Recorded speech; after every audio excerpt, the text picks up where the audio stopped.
Alam mo, napansin ko sa generation ngayon, sobrang mahina na. Kasi kahit ako nakikita ko din yun eh. Kasi 'di ba iba yung generation ngayon sa generation noon. Halimbawa yung pagdidisiplina, noon yung pagdidisiplina okay lang sa part na siya ng lipunan. Although naranasan ko din na sobrang stricto, sobrang taas ng pagdidisiplina nung medyo bago pa mag-20, 20.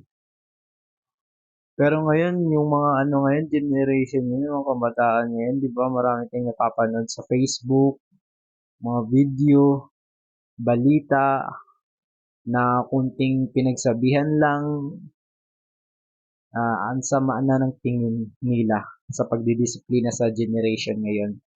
Kaya yung mga kabataan ngayon, yung generation ngayon, lalo na pagdating sa character ay sobrang worst na.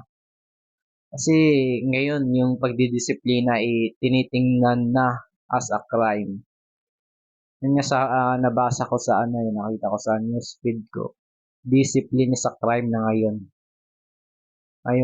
Kaya nga siguro isa sa dahilan kung bakit mahina yung generation ngayon.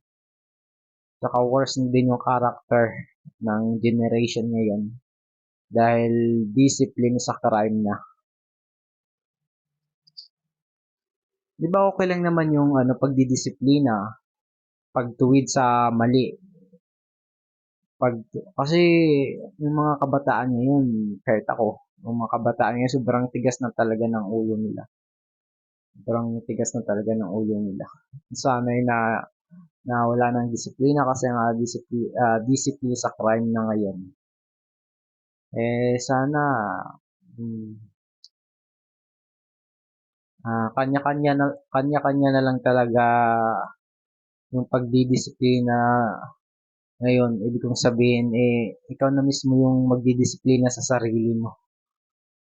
Magbibigay ng limitasyon sa sarili mo.